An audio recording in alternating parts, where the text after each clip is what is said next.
So I got you here, I've got Mr. Murphy here, and then who's joining you, Paul, because you're representing yourself. You don't have an attorney here. You really can't talk to anybody else about this mediation because in doing so, you destroy the confidentiality during the mediation. Okay, I understand. Okay, this is we've got a client, we've got a defendant. We will both have ownership 50 of this mediation. I'm here as a neutral third party to help both of you, to help all of you figure out how the following will proceed here today. But this is on the data self-determination. So everyone here should do today what it is comfortable doing today, but they report to do today. You know, you get your needs that you want to settle, by all means settle. If you want to continue to litigate, have at it. I don't have a dog in the fight. I'm just see what we can do today from a mediation perspective to see if we can settle the matter. And finally, if you need to talk privately, I can put you in what's called a breakout room. That's in effect a caucus room that we're meeting live. And in the breakout room, you're assured confidentiality. If I'm in there with you, whatever you tell me to share with me opposed to the side, I can do it. Whatever you tell me not to share with me opposed to the side, I respect your wishes and operate accordingly. So that's mediation. Does anybody have questions for me about the process, specifically for your call? Any questions? No, I think I get it. Okay. All right. Maury, you good to go? Right. Yeah. Good. All right. So then let's hear from Matt and tell me what the case is about, and then we'll hear from Paul. And I asked the other side speaking, just listen, don't interrupt. You have plenty of chance to do what's your response, but what's your turn back? Okay, very good. Thank you, Eric. We appreciate your time today. I reported earlier confidential mediation statement. I'm sure you've had a chance to read it. I have attached a complaint, and then I've attached Mr. Gentile's answer that was filed with the court. This is a residential landlord tenant matter. It is for possession regarding several non-monetary breaches of lease and of court action. As you run the case summary, we cited 4 different breaches of lease. I'm just going to call them these non-monetary defaults. And it sort of stems around this, I'm going to call them an unauthorized guest, as Mr. Gentile called them, or we could also call them a non-authorized occupant, which is what my client believes was happening here. And with all being as delicate as possible, in Mr. Gentile's answer, he has said that this unauthorized occupant has a mental handicap. And we heard from him and we're aware of that. We want to be very cognizant of that when we're speaking here. But with all due respect to that situation, these defaults have nothing to do with his mental handicap and have everything to do with the default, right? So, we obviously believe that he's staying the lease in his property longer than 7 days, which he is not on this lease. He's an unauthorized occupant of the lease. So that's our first default. Then secondly, we have this premise as HOA. This premise has restrictions and laws which have been violated by, let's just call it the unauthorized occupant. There are several disturbances there. The police have been called several times. The spacing of the property, a common area, that the spacing of property as could be described as a masterpiece by Mr. Gentile has been described by other tenants there as something completely different. And I understand that he said it's been fixed, but in accordance with how the complaints work, we have a lease, we've got the default, we send a notice, the notice of the defaults were not here. So now we have an occupant that's still in the premises after termination regarding those defaults. And that's essentially our case here. Now, we have several allegations. Look, we've got an answer to our complaint. And as stated in my statement to you, they aren't denials of our allegations. They are essentially excuses to the default. My client is here today cognizant of a situation that's difficult, but needing possession of the premises back. We're here saying that now there's 2 months rent in the city. My client expended upwards of $1,700, $1,800 for fees, plus we'll also now have more adding $125 for mediation. My client wants possession in the next 10 days. I mean, that's as simple as it is. Got it. All right, thanks. And I appreciate that you sent me the packet of information that you did. I've read it and I've appreciated that. All right, so Paul, tell me your take here. I know you answered the complaint. I've read your complaint. Right. When I looked at the case on the search website on my plaintiff's counsel attorney. So you read my, you did read my statement. Okay. So you know mostly that this was a guest of mine who's here he's just supposed to be here for a week. Now he is behaviorally challenged, very, very difficult, and it was hell for me. I complied with every single thing that Nori asked of me. I told him he could not stay overnight anymore. He did come here throughout the day, periodically, but he was not able to stay here overnight. He is first of all gone because he's in jail now. I had to keep track of him because I posted bond on him. He was arrested while he was here visiting. So posting bond on him, he had to stay in the state, and I had to keep track of him. But I made sure that Nori said, okay, the lease says you can't have someone longer than 7 days, and I made sure to comply. Now, Nori decides to come here, and I requested to have a face-to-face meeting with him. He refused my face-to-face meeting with him, didn't even have a phone conversation with me. He has his daughter calling me, and he's here. He comes here to talk to every single tenant about it, except for me. He refused to speak to me about it, and they're all listening to rumors and hearsay and this, that, and another thing, and they're making it up. And no one asked me directly, what happened, who is this, why is he here, he's not allowed to stay here. Nobody asked me directly. And I requested twice to have a meeting with Nori. I'm perfectly happy to pay my rent up to date. I don't think I should have to move. Austin is gone, he's in jail, and I had to keep track of him. I posted $12,000 bond on the kid. Like, I couldn't just like say, oh, screw you, go bye, go skip court, go whatever, I don't care, because then I'll end up going to jail or paying the $12,000 which I don't have, so. And this kid was just visiting me. I haven't seen him in a couple of years. He was completely out of control. I mean, he robbed me, he hit me, like, I mean, I was going to have him arrested. That was my only other choice, but. Well, I empathize with the predicament that you find yourself in.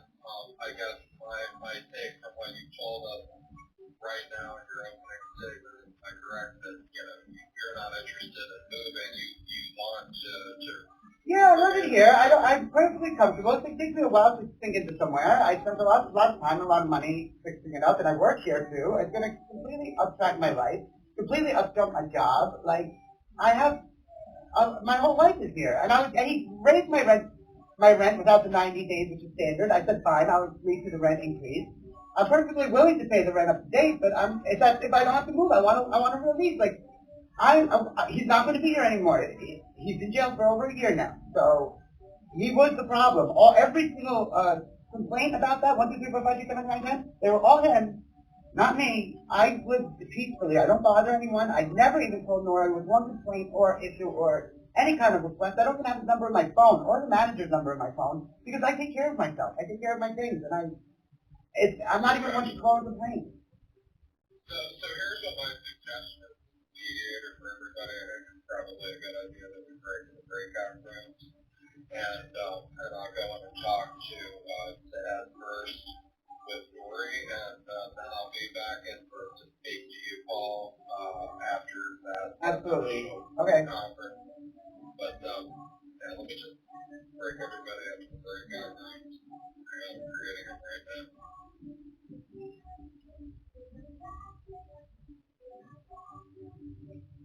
Alright, so I'm going to put Ed in breakout room 2, Paul, you'll be in breakout room 3, opening up the rooms, just click join.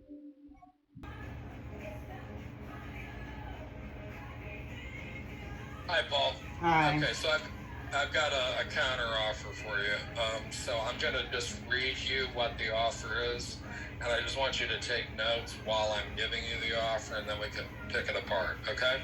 Gotcha. So the first thing is that the total amount that you currently owe is the following amount: $4,635.78. That's and not here's true. How it, Okay. look, just hear me out. Okay. So this is how that amount of money is arrived at. You owe the rent for February and for March. That's $1,300 a month. 2 months of that plus $1,700, which are the legal fees that are associated with the plaintiff's attorney, plus $210.78, which was the cost of the court filing and getting service and process upon you, plus $125 of the mediation fee that they would like you to pay today. They would like you to pay that grand total, $46.35.78. And then you can stay for 16 more days and vacate on March 25th of 2022. And at that point, they will give you a full and final release, absolving you of any, liability with regard to these claims. Under Florida State Statute 83.49, the $1,150 that you paid in a deposit cannot be released to you until they have a walkthrough of the unit after you have vacated the unit. So if you vacated on March 25th, which is a Friday, then let's say they come in there on Saturday or Monday, they walk through it, there aren't any issues, then you'll get your $1,150 back. If they, find issues, they'll deduct them accordingly, and whatever the amount of money is that they believe is due and owed, deducting for whatever they found, you would get that amount of money back at that point in time. So that's their offer. You can stay until March 25th. You pay that amount that they say is due and owed. They'll give you a full and final release, and you can move on your way. The rent for February was still $1,150. It wasn't supposed to go up till March, till $1,350. I didn't tell him to file this in court, and I did not violate police after he told me what to do. I complied with every single thing he asked of me. He did not tell me that this kid wasn't allowed on premises. He did not tell me that he just said I can't have a guest for longer than 7 days in a month or whatever it says on my lease. So here's the thing. I don't want to. Okay, but also yeah. I have a lot more to say, and I let you finish, and I let him finish, I let everyone else finish. Because I've been trying to talk to Nori for forever, and he refused to speak directly to me from the beginning of this. And he hasn't even heard anything from me. And, okay, so the kid, he spray painted the driveway. Within 1 hour, I had him all the spray paint off. So he's listing that as I caused damage. I had the kid scrubbing it within an hour. And I feel like, okay, I would owe $1,150 for February and $1,300 for March. And I'll pay that if I could stay. If not, then they'll have to court order me out. I want a real hearing then. I want to sit before a real judge. If you won't, I'll pay the rent if you let me stay. If you won't let me stay, then take me to a real court. But they are saying that you can pay the rent and stay. You pay the rent that's due and owed. They say you owe $1,300 times 2. It's actually $1,300 and $1,150 because February was $1,150. But okay. There's a discrepancy there, so you could counter offer that, but they're saying that you should pay the rent and their lawyers' fees and costs and the costs for the full mediation, and then you can stay for 16 more days, and then you can vacate on March 25th, and they'll give you a full and final release. Okay, but I don't want to vacate on March 25th. Okay. So then, if you don't want to vacate on March 25th, you can counter offer by giving them another vacate date that would work for you, or you can say to me to tell them what you previously said, which is you want a judge to decide this, you don't want to decide this today. If those are my only options, if I don't have the option to stay in my apartment and just pay the rent that I owe, that's my offer. I will offer to pay the rent that I owe, which is $1,150 plus $1,300, so $2,450. And then I can continue my residency, and if I'm forced to vacate, then I want a judge to order it for me. I'm not going to agree to it, and I will have an attorney stand up for me then. I mean, I thought this mediation was he wanted to talk it out with me. If that's his offer, then I want a judge to decide. What do you mean you thought this mediation was what I did? Well, I figured that he was having a mediation because he wanted to try to settle this without going before the court, before the judge. Right, So I assumed he was willing what we're to doing take a right financial right. settlement to let me actually keep my That's lease what now we're that the doing kids. right here, right now. So now that the You kid's understand gone. That's what they're doing right here, right now. Okay, That's why they but made but but the offer. offers that you made me, none of them said I could stay. They all said I had to I didn't vacate on the make you the 25th. offer. No, the offers that No, you're no, no. presenting me from him Right. all say I have to vacate on the 25th. Okay, that's correct. Okay, if I have to vacate on the 25th, then I want a judge to tell me that. If he wants to let me stay, then I will pay the rent that I owe. Okay, you said that in the main session, and they rejected it and made this offer. I can go back and tell them that, and then I think at that point they'll say that they believe that this matter's at an impasse. But I just want to ask you as a mediator here in this room, just the two of us. Yeah. What is it that you think is going to be different by having Judge Jennifer Wiegand Talal rule on these issues? Do you think that the judge is going to rule any differently? I feel it doesn't matter to me. I feel like I'm not going to make it easy for him. Okay, so but here's the thing I don't want you to think about. I don't want you to think about him. I want you to think about yourself. About So- myself, while I'm waiting Hear for me my out. court date, I'll look for a place to live. I want to stay here. I don't think I had a problem here. I had no problem here. No tenant has once came to me complaining about anything. No tenant has ever said, "Hey, Paul, you're bothering me." No tenant. The manager said that he would stand up for me in court if he had to, and he lives right next door to me. He shares a wall. So these problems are made up fantasies from this dude next door that dislikes me because his boyfriend, something he's jealous, and I decided to step away from him a long time ago. I had a lawyer write him a cease and desist letter to leave me alone. And then he starts calling the landlord every day with these fantasies and telling the other tenants these fantasies. And I decided to turn my back on it and leave it alone. But then they all talk, and then they're talking to him, and nobody's talking to me. And I think it's ridiculous because none of this is true. Like all of his bullet points of why I had to leave, none of them were really true. So let me ask you about a couple of things. I said what I wanted you to do was think about yourself. So let's say that you go to court and the judge, rules in favor of the landlord. You at that point, are going to have, correct me if I'm wrong, an eviction on your record, right? Okay. But I'm saying that if that's the case, I mean, today you don't have an eviction on your record. You still have control over that process, right? So you. All right, and you I think could it's still- ridiculous that he refused to speak to me. He's never spoken to me about this subject matter or any I matter. know, but just And he wanted to pay for the court in this mediation and whatever. He had to do that. He could have approached me and said, "Hey, Paul, can we talk?" And twice I wrote him, "Hey, can we talk? Can we talk? Can we talk?" But he came here specially to speak to every single tenant about me on his day. But no one spoke directly to me, and that's ridiculous. If he wants to pay for all this, and then I'll make him pay to send his lawyer to court too. Okay. All I'm trying to do is just educate you a bit here that, if you wait until the court rules, then the court rules. Then I'll have an against you. eviction on my record. I understand. You already told me. Yeah, but I mean, I'm not saying it, I mean, you can do what you want. I just want to make sure that you understand that looking for another rental apartment with an eviction on your record makes it much harder to find a rental apartment. Okay. Right? If you don't have an eviction on your record, if this matter's dealt with today, whether you want to or not, I just want to make sure you understand that if it were dealt with today, the eviction would be on your record when you look for another place, right? I'm thinking about you right now. I'm not thinking about, Okay. people that live with you or any of these other people or any of these other issues. I'm thinking about Paul Gentile right now. Okay. The eviction on my record isn't that big of a deal. That does not hit right away. I'll have an apartment way before it hits. Okay. I mean, if If that's the only reason why you say I shouldn't go to court and make them rule me out of here, then if he wants me out, I think that he just totally listens to other people's fantasies of things because I don't even interact. I interact with three people that live here. We're very close. They all called, stuck up for me, wrote letters for me saying that no, you have it wrong about him. And then other people who just whisper secrets because I have the nicest car in the parking lot. I have the nicest things. And they all just want to find a reason to hate me. And I just pretend like they don't exist. I don't even bother with him. And I never bothered the landlord. I paid my rent on time every single month until he decided to do this. But I mean, you also understand that when you... And you should have approached me about it. Right, You interrupt me too when I speak, so don't give me that look.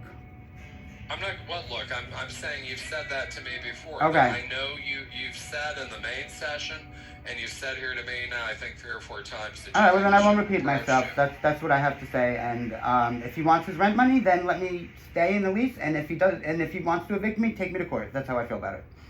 Okay, so I'll go tell him that, and I'll be back, I'm sure, momentarily. So Okay. just hang If he lets me tight. stay, he can have the rent money. Yeah, I know, but they've already said that they don't want you to stay. Okay. So Okay. Well then I he'll just- sacrifice that and put it on my record. Fine. Yeah, but that's what I want to make sure that you don't have is an eviction on your record. Okay, but I will still have the money I was going to give him for the rent anyway. So let me keep that. But okay, I'm just trying to help you. Really, I mean. Okay, I don't feel like you're trying to help me. I feel like you're trying to help him because it's ridiculous that he's never even approached me, talked to me, never had a conversation with me, and he's going all of these points are things that he got third party from people that I don't even speak to that all just rumor with each other. That's ridiculous. Question. Yeah. All right, my question is that the fact that he's saying that you didn't pay rent in February and March, is that from a third party? Because I was evicted. Yeah. That's why I didn't. Because you haven't been evicted no. yet. Yes, I did. There was an eviction letter on my door. That's why I didn't pay it. And the real estate agent told me I didn't have to pay February because I put 3 months down, not 2 months down. So I put first, last, and security. So the real estate agent told me on the phone I did not have to pay February. But what I'm asking is that what I'm trying to ask you about is that you had said that the basis for this entire lawsuit is all innuendo and information. Right, and I was willing to pay if I was allowed to stay, and if he's not going to let me stay, then I won't pay. But what I'm saying is that you're in agreement with me that things like you didn't pay February and you didn't pay March. I was already told I had to leave when I didn't pay February. But I'm saying that's his knowledge. And I paid right? first, last, and security, so that would count as the last month. I know you're not listening to me, but what I'm just because you're repeating what I said, and it's not what I meant to have said. So you're recapping it. So I have to reiterate to you because what you're recapping is not what I said. So if you're going to mediate and go to him and talk to him about what I said, and you're telling me what I said and you're wrong, then I think I have to interrupt. Okay. What I'm saying is that you were saying that you don't think, correct me if I'm wrong, you don't think that they have a basis for their lawsuit because you had said that a lot of this lawsuit or all of this lawsuit is It's fair to say, other than the fact that I didn't pay the rent for February because I was already told I had to leave. Okay. And what I'm saying is that you can disagree with... Okay. Other than that, the other 19 points he made were hearsay. Okay. And the fact that there was property that was damaged... It wasn't damaged. It was cleaned up within an hour, and it looked exactly the way it was. Repaired or not, under Florida state statute, could it be classified as being damaged? Okay, but I made sure he scrubbed it, and no, it couldn't be because it was cleaned. It was dirty, and then it was clean. Okay. All right. So I'll go back and tell him that your offer is that you're willing to pay to stay, and if you can't pay to stay, then you'll see him in court. Correct? Yep, absolutely. Thank you. All right. You're welcome.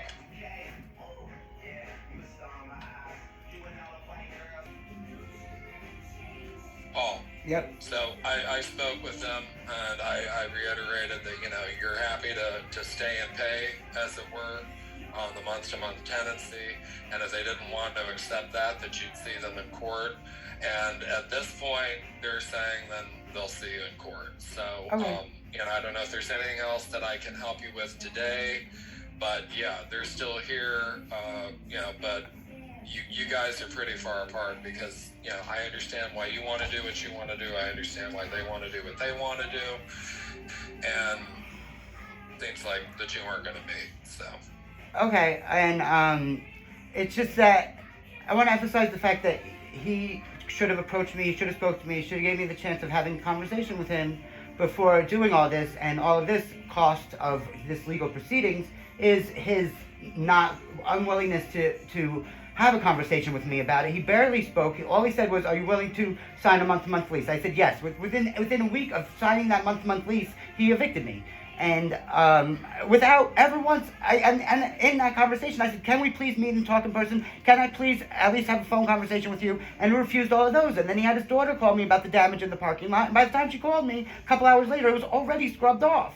I mean, none of his things, other than I didn't pay the rent, which I didn't because I was already told by the real estate agent I was on my last month and I paid 3 months up front. Then I didn't pay March because I was already evicted for this mediation to try to bully me into paying him extra money. Like, I'm paying all these legal fees to stay till the 25th. How long is the court proceeding going to take? I bet you I'm going to be able to stay longer than that. Right.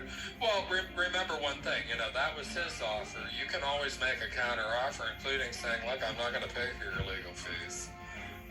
I'll pay you X, but I'm not paying for your legal fees. You can still do that. I don't want you to feel pressure like you have to, but that's what the whole mediation process is. Meaning that, they make an offer, you can accept it, reject it, or say, I'm just done. But you don't have to accept what their offers are. So I don't want you to say, like you felt like you were bullied. I mean, yeah, I do. I feel like it is because you're presenting it to me like I should actually pay it, and you're a mediator. You're presenting it to me, not him. You're saying this is what he wants. Now I feel like you should pay this because you're gonna get an eviction on your record. And I'm sorry if I was naive. If I was naive, I would have been like, okay, I'll pay the $4,000. Okay, let me clarify it, Paul. I thought I already did this.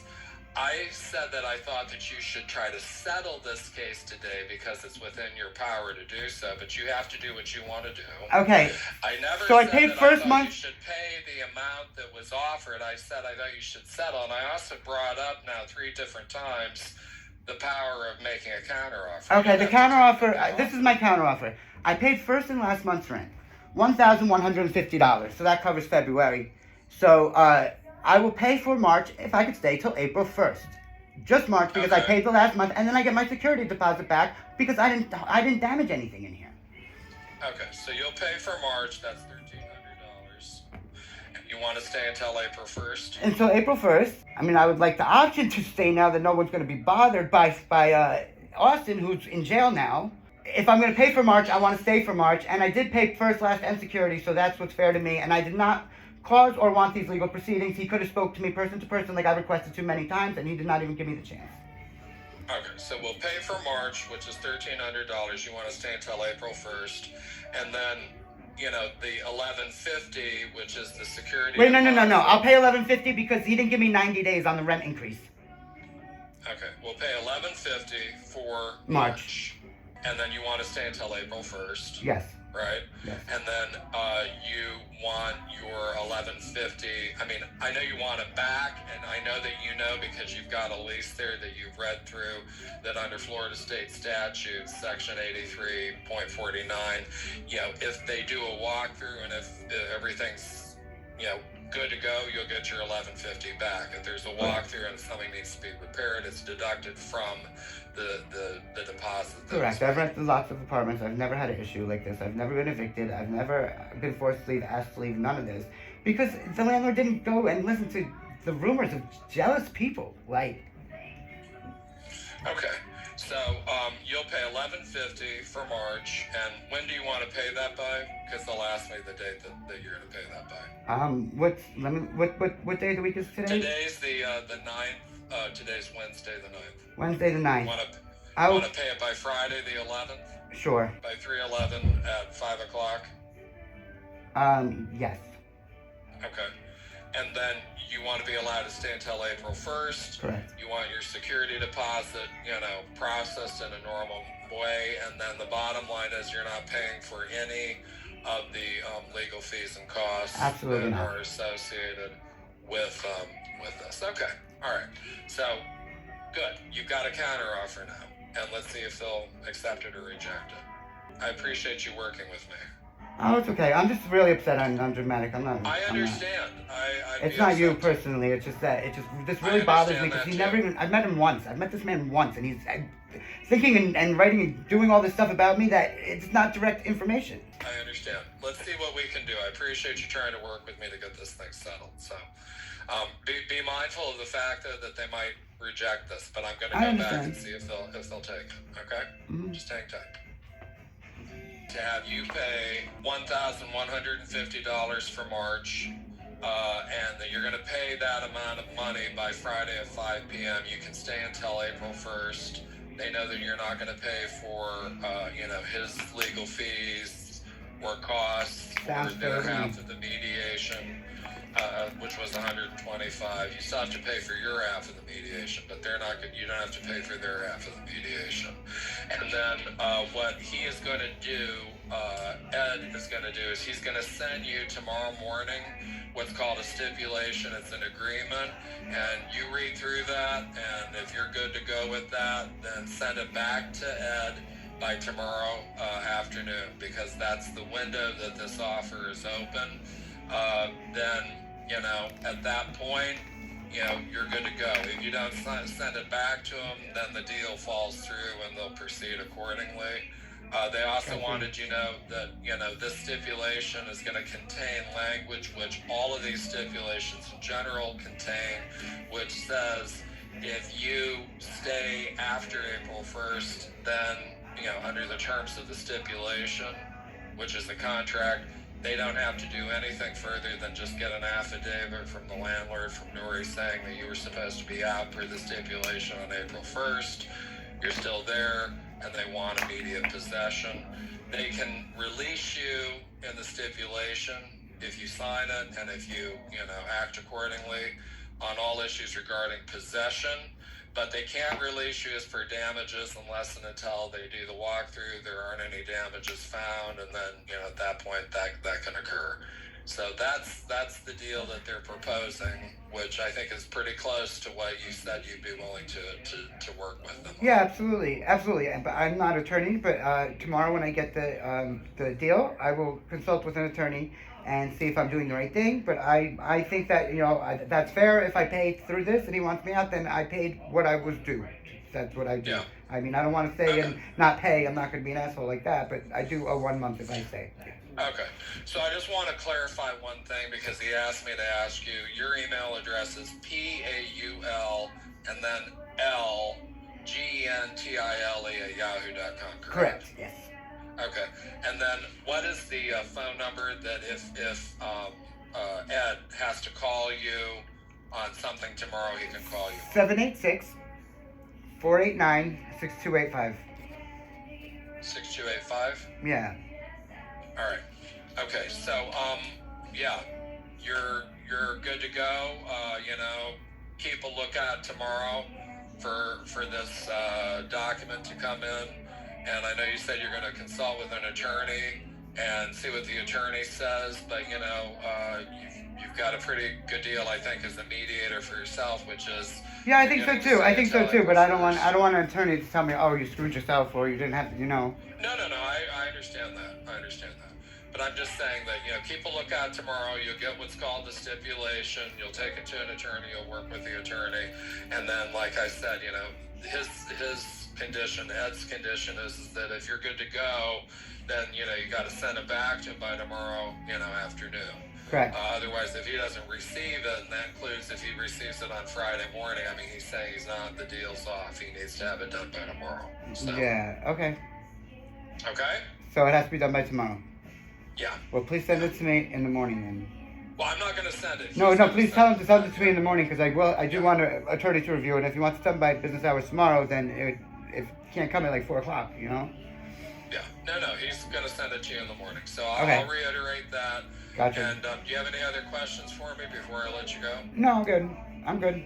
Okay. All right. Well, I hope that this worked out better for you than what it sounded like at the beginning of mediation. So. Yeah, it did. I just wish I could have talked it out with him, and this was not all necessary. I know. It happens more than you know, and I know it's very irritating. We've all had issues like that we've had to deal with. And I was trying to tell people that when you're in mediation, just look at where you are now moving forward. But this is all me against rumors. I never got the chance to speak to him for myself, and he came here specifically to speak to every single tenant about me, but not to me, which I thought was completely ridiculous that he could spend his time doing that, but not knock on my door and say, hey, can we talk, when I specifically asked him to. Right. I'd be upset about that. If he told me Austin wasn't allowed on the property, I would have been like, thank God, write that in writing, let me shove it in his face and say goodbye. Right.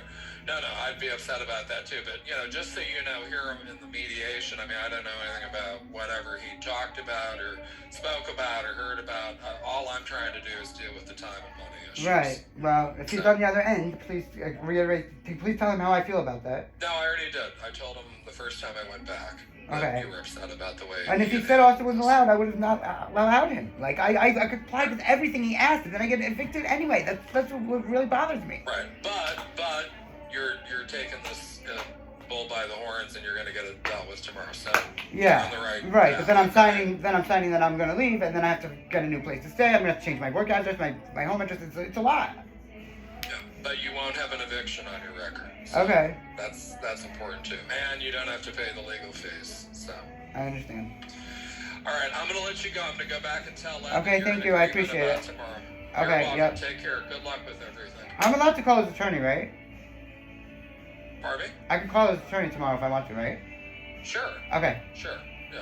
Okay. I want you to stay in touch with him if you have any questions. Right. I knew once something was filed in court, I wasn't supposed to approach the landlord. I didn't know if I could. Okay. Well, yeah, but I mean, just remember that, he's going to be sending you something tomorrow and then following up, you need to have it if you're going to agree. Yeah, I understand. I understand the terms of this agreement. I understand that it has to be done by tomorrow. Okay. All right. Talk to you later. All right. Thank you. Bye. You're welcome.